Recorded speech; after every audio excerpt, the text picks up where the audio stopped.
الحمدللہ رب العالمین والصلاة والسلام علی سید الانبیاء والمرسلین الصلاة والسلام علیک یا سیدی یا رسول اللہ الصلاة والسلام علیک یا سیدی یا حبیب اللہ۔ ناظرین گرامی، سیدہ کائنات سیدۃ نساء العالمین رضی اللہ تعالی عنہا آپ کی بارگاہ میں اپنے غلامی پیش کرتے ہوئے پچھلے کلپ میں ڈاکٹر اشرف آصف جلالی صاحب اور ان کے تیار کردہ نمائندے اور ان کے شاگرد مفتی صاحب کے حوالے سے ابتدائی باتیں ذکر کی۔ پہلے کلپ میں امیر المجاہدین رحمۃ اللہ تعالی علیہ کے جنازے کے حوالے سے ڈاکٹر جلالی صاحب پر ہمارا اعتراض باقی ہے، ہم جواب کے منتظر رہیں گے۔ جلالی صاحب کے نمائندے مفتی صاحب نے ہمارے استاذ المکرم شیخ الحدیث و تفسیر حضرت علامہ مولانا مفتی محمد فضل رسول رضوی صاحب کے حوالے سے جو 3 دعوے اپنی طرف سے بنائے، ان پر گفتگو کرنے سے پہلے میں یہ واضح کرنا ضروری سمجھتا ہوں کہ آستانہ عالیہ حضور محدث اعظم پاکستان رحمۃ اللہ تعالی علیہ کے فیضان اور سیدی و سندی جگر گوشہ محدث اعظم پاکستان قاضی ابو الفیض محمد فضل رسول حیدر رضوی رحمۃ اللہ تعالی علیہ آپ کی خصوصی تربیت کا صدقہ ہے کہ ہمارے استاذ گرامی عقائد اہل سنت و جماعت پر مضبوطی سے قائم ہے۔ اس مسئلہ میں استاذ المکرم کا عقیدہ اور نظریہ جو ریکارڈ پر موجود ہے اور ان کے بیانات سے بھی بالکل واضح ہے، اس کا خلاصہ آپ سماعت فرمائیں۔ سیدنا حضرت ابو بکر صدیق رضی اللہ تعالیٰ عنہ اور سیدہ کائنات فاطمہ الزہراء رضی اللہ تعالیٰ عنہا اور تمام صحابہ کرام اور اہل بیت اطہار علیہم الرضوان نبی نہیں ہیں، غیر نبی ہیں اور معصوم نہیں ہیں، وہ محفوظ عن الخطا ہیں۔ البتہ ان تمام پاک حضرات سے خطائے اجتہادی کا صدور ممکن ہے اور بعض معاملات میں ان کے درمیان اجتہادی اختلافات بھی ہوئے، اور جہاں کسی شخصیت سے اجتہادی خطا کا صدور اور وقوع ہوا وہ کوئی عیب نہیں، اور اس کا ذکر بے ادبی کے انداز سے کرنا ہرگز جائز نہیں۔ اس ضروری وضاحت کے بعد عرض ہے کہ اس نمائندہ مفتی صاحب نے ہمارے استاذ المکرم شیخ الحدیث و تفسیر حضرت علامہ مولانا مفتی محمد فضل رسول صاحب رضوی آپ کے مختلف کلپوں میں جو علمی اعتراضات تھے، حضرت نے موصوف نے ان کا نام تک نہیں لیا، بلکہ فتاوی رضویہ، حاشیہ قلمبوی یا مرکات یا کتبی وغیرہ میں جن کتابوں کے حوالے سے اعتراضات تھے، حضرت نے ان کا نام تک نہیں لیا، اور نہ ہی ڈاکٹر اشرف آصف جلالی صاحب نے ان کا ذکر تک کیا، اور نہ ہی ان اعتراضات کا جواب دیا۔ ہمارے استاذ المکرم شیخ الحدیث و تفسیر حضرت علامہ مولانا مفتی محمد فضل رسول رضوی صاحب آپ نے سیدہ کائنات رضی اللہ تعالی عنہا کی غلامی پیش کر کے اپنا فرض ادا کر کے اپنے علمی تدریسی مشاغل میں مصروف ہو گئے، اور ان حضرات کے لیے بس اللہ تعالیٰ سے دعا گو ہی تھے کہ اللہ تعالیٰ انہیں ہدایت عطا فرمائے۔ مگر اب 7 ماہ کے بعد ان ڈاکٹر جلالی صاحب نے اپنے نمائندہ مفتی صاحب کے ذریعے ہمارے استاذ گرامی پر غیر مہذب انداز سے بے بنیاد الزامات لگائے، تو ہم شاگردوں کو میدان میں آنا پڑا، لہٰذا اب ہم بہر صورت ان کی علمی خیانتوں کو آشکار کریں گے اور ان سے جواب طلب کریں گے۔ نمائندہ شاگرد مفتی صاحب کو جلالی صاحب نے جو تیاری کروائی اور انہوں نے جو بے بنیاد باتیں ذکر کی، اس میں یہ کہا کہ استاذ المکرم شیخ الحدیث و تفسیر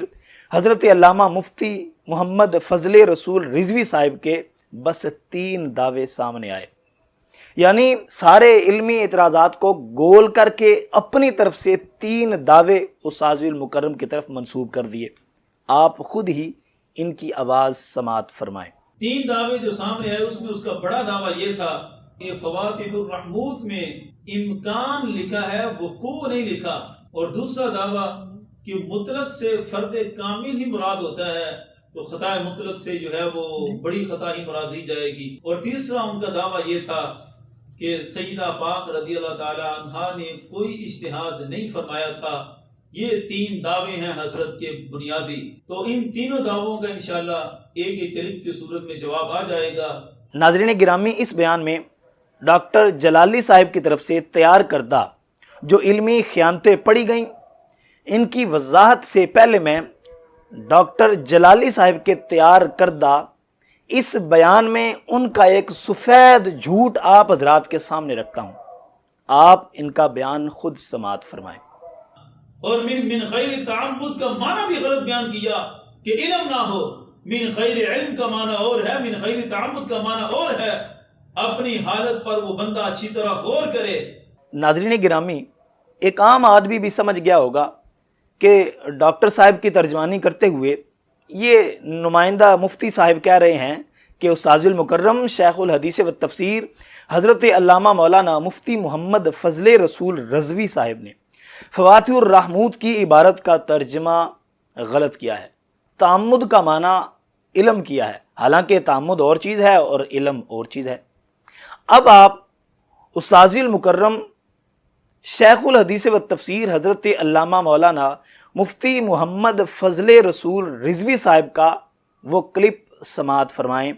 جہاں انہوں نے اس عبارت کا ترجمہ کیا ہے۔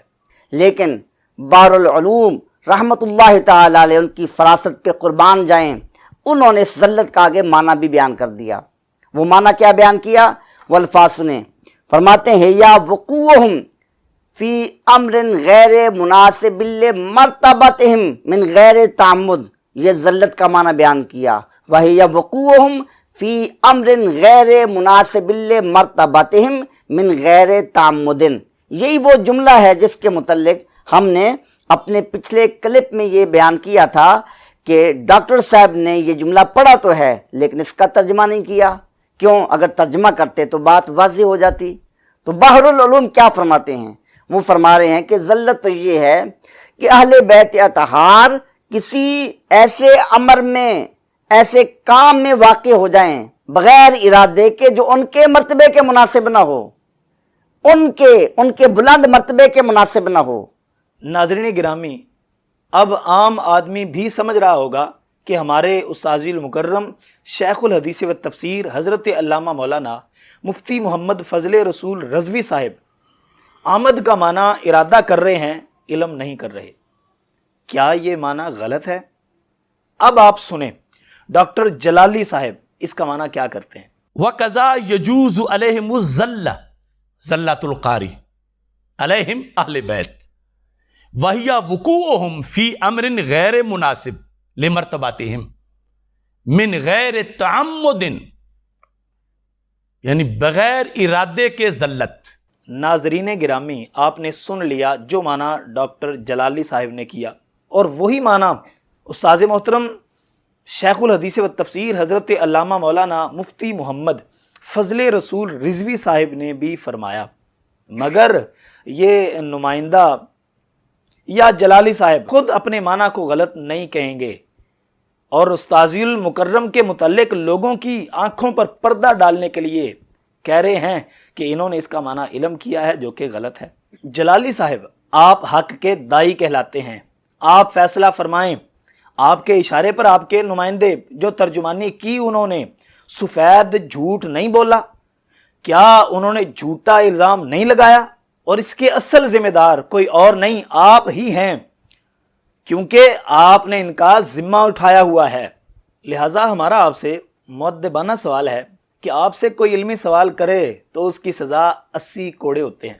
ظاہر ہے آپ نے بڑے نفیس انداز میں ان حضرت صاحب کی، مفتی صاحب کی پریکٹس کروائی ہے جو سفید جھوٹ ہے، تو پھر یہ سزا تو خود آپ ہی کے لیے ہوگی۔ یہ تو آپ ہی کی فقہ ہے، آپ کی فقہ کے مطابق آپ کے لیے 80 کوڑے کی سزا کا اعلان اب آپ خود ہی فرمائیں، اور ہمیں اس اعلان کا انتظار رہے گا۔ ہم حق کے دائی سے اس جرت مندانہ اعلان سننے کے منتظر رہیں گے۔ اب یہ آپ کے ذمے دوسرا سوال ہے جس کے جواب کا ہمیں انتظار رہے گا۔ ان دونوں سوالوں کے جواب میں آپ اپنی ان واضح غلطیوں کو تسلیم نہیں کرتے تو پھر ہم یہ کہیں گے کہ آپ کا عقیدہ یہی ہے کہ ہر ایک سے خطا ہو سکتی ہے مگر ڈاکٹر جلالی صاحب یا ان کے شاگردوں سے خطا نہیں ہو سکتی، اور آپ نے یہ کئی مہینے اسی نظریے کو ثابت کرنے کے لیے صرف کیے۔ اب آپ پھر جلالی صاحب کے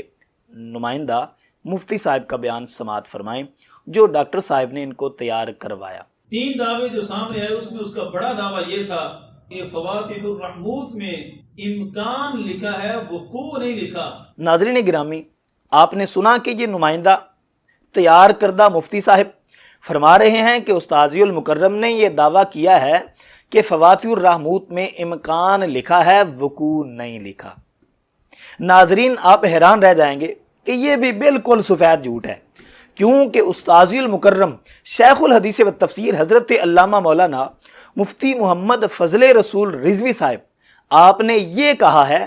کہ فواتح الرحموت میں امکان لکھا ہے، وقوع نہیں لکھا۔ اگر استاذ المکرم نے یہ کہا ہے تو آپ وہ الفاظ لائیں اور لوگوں کو سنا دیں۔ استاذ المکرم نے کیا کہا ہے وہ بھی سن لیں۔ اس کتاب کو سمجھا جائے، اس کتاب کو آپ سمجھیں گے، اس سے آپ کو ادب ملے گا۔ یہ آپ کے بے ادبی والے کلمات، آپ کا موقف ہرگز اس کی تائید نہیں ہوگی۔ فواتح الرحموت میں اس کا نام و نشان تک نہیں ملے گا۔ تو ڈاکٹر صاحب، آپ بحر العلوم کے حوالے پیش نہ کریں، یہ اہل معرفت ہیں، یہ علم و ادب کے پیکر ہیں۔ آپ کے بے ادبی والے کلمات کی تائید یہاں سے نہیں ملے گی۔ تو ڈاکٹر صاحب کی یہ عبارت پیش کردہ عبارت میں اور ان کے جملوں میں کیا مناسبت ہے؟ ان میں تو زمین و آسمان کا فرق ہے۔ بحر العلوم میں عمومی طور پر اہل بیت اطہار سے اجتہاد میں خطا کا امکان، خطا کا جواز بیان کیا گیا، اور ڈاکٹر صاحب کے جملوں میں سیدہ کائنات رسول اللہ صلی اللہ علیہ وسلم کی شہزادی، آپ کی لخت جگر رضی اللہ تعالیٰ عنہ، ان کے لیے ایک خاص واقعہ میں مطلق خطا کا، بالفعل خطا کا وقوع کا ذکر ہے اور نسبت کی گئی ہے۔ یہ دونوں الگ الگ باتیں ہیں۔ ناظرین گرامی، استاذ المکرم نے تو یہ کہا ہے کہ ڈاکٹر صاحب نے جو بے ادبی والے کلمات کہے اور بالفعل مطلق خطا کی نسبت کی اور کہا کہ وہ خطا پر تھیں، تو عبارت کے اس حصے میں بلکہ پوری فواتح الرحموت میں ان بے ادبی والے کلمات کا نام و نشان تک موجود نہیں ہے، اور مطلق خطا کی بالفعل آپ کی طرف نسبت نہیں ہے۔ ڈاکٹر جلالی صاحب، اگر آپ کو ہمارے استاذ المکرم کے اس دعوے پر اعتراض ہے تو پوری بحر العلوم میں سے بے ادبی والے کلمات یا ان کے ہم معنی کلمات دکھا دیں۔ یہ ہمارا ڈاکٹر اشرف آصف جلالی صاحب سے تیسرا اعتراض ہے، اور اس کے جواب کا ہمیں پہلے کی طرح انتظار رہے گا۔ ناظرین گرامی، آپ انتظار فرمائیں، میں لفظ کما وقع کی بھی بات کروں گا جس کو یہ حضرات اپنی بہت بڑی دلیل بنا رہے ہیں۔ ابھی فی الحال آپ ڈاکٹر جلالی صاحب کے نمائندہ مفتی صاحب کا ایک اور سفید جھوٹ سماعت فرمائیں جو انہوں نے ڈاکٹر صاحب سے تیاری کر کے پیش کیا۔ ان کی اپنی آواز میں آپ خود سماعت فرمائیں۔ 3 دعوے جو سامنے آئے اس میں اس کا بڑا دعویٰ یہ تھا کہ فواتح الرحموت میں امکان لکھا ہے، وقوع نہیں لکھا، اور دوسرا دعویٰ کہ مطلق سے فرد کامل ہی مراد ہوتا ہے، تو خطا مطلق سے جو ہے وہ بڑی خطا ہی مراد لی جائے گی۔ ناظرین گرامی، آپ نے سنا کہ ڈاکٹر صاحب کے تیار کردہ نمائندہ مفتی صاحب نے کہا ہے کہ استاذ المکرم شیخ الحدیث و تفسیر حضرت علامہ مولانا مفتی محمد فضل رسول رضوی صاحب نے دوسرا دعویٰ کیا ہے کہ مطلق سے فرد کامل ہی مراد ہوتا ہے۔ یہ مشہور قاعدہ مطلق سے فرد کامل مراد ہوتا ہے اور مطلق اپنے اطلاق پر جاری رہتا ہے۔ اگر آپ کو محققین علماء کا بیان کردہ یہ قاعدہ تسلیم نہیں تو آپ کی مرضی، لیکن ڈاکٹر جلالی صاحب کے رد میں جب ہمارے استاذ المکرم نے یہ قاعدہ بطور دلیل ذکر ہی نہیں کیا تو آپ شیخ الحدیث اور مفتی کہلوا کر اتنا بڑا جھوٹ کیسے بول رہے ہیں؟ ناظرین گرامی، اصل میں بات یہ ہے کہ شیخ الحدیث و تفسیر قبلہ سید ارشد سعید کاظمی شاہ صاحب نے ڈاکٹر جلالی صاحب کو مخلصانہ مشورہ دیتے ہوئے ایک خط لکھا، مگر ڈاکٹر صاحب نے ان کے مشورہ پر عمل کرنے کی بجائے اور بے ادبی والے کلمات سے رجوع کرنے کی بجائے الٹا سید ارشد سعید کاظمی شاہ صاحب زیدہ مجدہ پر الزام لگا دیا کہ ان کو شیطانوں نے پھسلایا، انہوں نے میرا پورا بیان سنے بغیر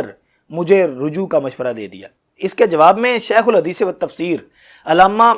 سید ارشد سعید کاظمی شاہ صاحب کا بیان ایک پمفلٹ کی صورت کے اندر سامنے آیا، جس میں انہوں نے سوال کے جواب میں یہ کہا کہ مجھے کسی نے نہیں بہکایا، میں نے پورا بیان خود سنا ہے۔ اب ناظرین گرامی، ہمارے استاذ گرامی شیخ الحدیث و تفسیر حضرت علامہ مولانا مفتی محمد فضل رسول رضوی صاحب نے ڈاکٹر جلالی صاحب کو کہا کہ قبلہ ارشد سعید کاظمی شاہ صاحب کا خط آیا تو آپ نے جواب دینے میں تاخیر نہیں کی اور فوراً ان پر الزام لگا دیا، اور جب انہوں نے آپ کے الزام کی تردید کی پھر آپ کے پاس جواب کوئی نہیں تھا تو آپ خاموش ہو کر بیٹھ گئے۔ اسی طرح ہمارے مضبوط علمی دلائل کے جواب میں بھی آپ خاموش رہے کیونکہ آپ کے پاس جواب ہی نہیں تھا۔ اور استاذ المکرم نے اس بات کے حوالے میں سید ارشد سعید کاظمی شاہ صاحب کا خط پڑھ کر سنایا۔ اس خط میں علامہ ارشد سعید کاظمی شاہ صاحب نے وہ قاعدہ بطور دلیل پیش کیا جس میں یہ کہا کہ مطلق سے فرد کامل مراد ہوتا ہے۔ اب ہمارے استاد صاحب نے ایک اور بات کے ثبوت میں کہ ڈاکٹر جلالی صاحب کا مقصد ہو تو فوراً جواب دے دیتے ہیں، جھوٹے الزامات پر اتر آتے ہیں، اور جہاں جواب نہ ہو تو خاموشی میں عافیت جانتے ہیں۔ ناظرین گرامی، یہ قاعدہ کہ مطلق سے فرد کامل مراد ہوتا ہے، یہ قاعدہ قبلہ ارشد سعید کاظمی شاہ صاحب نے اپنے خط میں ذکر کیا تھا، مگر جلالی صاحب کے تیار کردہ نمائندے نے اس کو ہماری طرف منسوب کر کے صاف صاف جھوٹ بول دیا۔ ڈاکٹر جلالی صاحب، یا تو آپ ہمارے استاذ المکرم کے کلپ میں یہ دکھا دیں کہ انہوں نے آپ کے خلاف اس قاعدے کو دلیل بنایا ہے، یا پھر مان لیں کہ میں نے اپنے نمائندے مفتی صاحب کو سفید جھوٹ بولنے کی تیاری کروائی، اور آپ کے بیان کردہ اصول کے مطابق 80 کوڑے پہلے بنتے تھے۔ اب یہ ہمارا اصول تو نہیں ہے، ہم تو آپ کی شان میں یہ گستاخی نہیں کرتے، مگر آپ غیرت ایمانی کا مظاہرہ کرتے ہوئے اس 80 کو ڈبل یعنی 160 کوڑوں کی سزا کا فتویٰ صادر فرمائیں، ہم منتظر رہیں گے۔ اور آپ اگر اس بات کے سفید جھوٹ ہونے کا اعلان نہیں بھی کرتے اور اس کے سچ ہونے کا ثبوت نہیں دیتے، پھر بھی حق کے دائی کہلواتے ہیں، تو پھر اپنے نظریے کو کھل کر بیان کریں کہ ہر ایک سے خطا ہو سکتی ہے، مگر جلالی صاحب اور ان کے شاگردوں سے خطا نہیں ہو سکتی۔ ناظرین گرامی، ڈاکٹر جلالی صاحب کے نمائندے اور ان کے تیار کردہ شاگرد کے اگلے جملے کی طرف آتے ہیں، ایک بار پھر ان کا بیان آپ سماعت فرمائیں۔ اور تیسرا ان کا دعویٰ یہ تھا کہ سیدہ پاک رضی اللہ تعالی عنہا نے کوئی اجتہاد نہیں فرمایا تھا۔ یہ 3 دعوے ہیں حضرت کے بنیادی، تو ان تینوں دعووں کا انشاءاللہ ایک ایک کلپ کی صورت میں جواب آ جائے گا۔ ناظرین، پہلے کی طرح جلالی صاحب کے نمائندہ مفتی صاحب یہاں بھی علمی خیانت سے کام لیتے ہیں، اور انہوں نے کہا کہ استاذ المکرم شیخ الحدیث و تفسیر حضرت علامہ مولانا مفتی محمد فضل رسول رضوی صاحب کا دعویٰ ہے کہ سیدہ کائنات رضی اللہ تعالی عنہا نے اجتہاد نہیں فرمایا، حالانکہ استاذ المکرم کا یہ دعویٰ ہرگز نہیں ہے، یہ دعویٰ استاد صاحب کا ہے ہی نہیں۔ استاذ المکرم نے تو یہاں ایک ادب کا پہلو ذکر کیا ہے، اور وہ اس لیے کہ ڈاکٹر جلالی صاحب بار بار یہ کہتے تھے کہ رافضیوں کے اعتراض کا جواب صرف وہی دیا جا سکتا ہے جو جواب میں نے دیا ہے۔ اب اس کا صاف مطلب یہ بنتا ہے کہ جواب میں یہ کہنا ضروری ہے کہ وہ خطا پر تھیں۔ ہمارے استاذ المکرم نے بتایا کہ یہاں ادب والے پہلو کو لے کر بھی جواب دیا جا سکتا ہے، اور ان جملوں کو بولنے کی بھی ضرورت نہیں۔ آپ استاذ المکرم کا کلپ خود سماعت فرمائیں۔ تو سیدہ کائنات رضی اللہ تعالی عنہا کے پیش نظر اس وقت یہ حدیث نہیں تھی جو حضرت صدیق اکبر رضی اللہ تعالیٰ عنہ نے بعد میں پیش فرمائی کہ نبی پاک صلی اللہ علیہ وسلم نے یہ ارشاد فرمایا ہے کہ ہم انبیاء کرام کا گروہ درہم دینار میں کسی کو وارث نہیں بناتا، ہم جو چھوڑ جاتے ہیں وہ صدقہ ہوتا ہے۔ یہ حدیث آپ کے پیش نظر نہ تھی۔ ہر وقت ہر چیز علم میں ہونا یہ ضروری نہیں ہے، اس میں کوئی عیب نہیں تھا۔ اس وقت عمومی دلائل کے اعتبار سے سیدہ کائنات رضی اللہ تعالی عنہا نے جو سوال کیا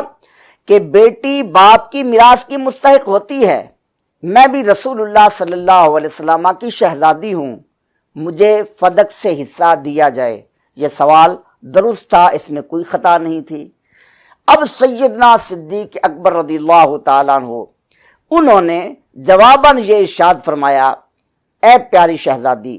آپ نے سچ کہا، لیکن ایک حدیث پاک ہے، اللہ کے محبوب صلی اللہ علیہ وسلم ارشاد فرماتے ہیں، ہم انبیاء کرام علیہ السلام کا گروہ کسی کو درہم دینار میں اپنا وارث نہیں بناتا، ہم جو کچھ چھوڑ جاتے ہیں وہ صدقہ ہوتا ہے۔ یہ جواب سننے کے بعد سیدہ کائنات رضی اللہ تعالی عنہا نے بھی اس جواب پر مہر تسلیم ثبت فرما دی، تو پتہ چلا کہ سیدنا صدیق اکبر رضی اللہ تعالی عنہ کا باغ فدق نہ دینا، وہ حصہ نہ دینا، یہ بھی خطا نہیں تھا۔ ناظرین گرامی، آپ نے سنا کہ استاذ المکرم نے ایک ادب والا پہلو ذکر کیا کہ ایک قول کے مطابق سیدہ کائنات رضی اللہ تعالی عنہا کے پیش نظر وہ حدیث نہیں تھی، لہٰذا عمومی دلائل کے اعتبار سے آپ کا سوال صحیح تھا کہ بیٹی باپ کی میراث کی مستحق ہوتی ہے، لیکن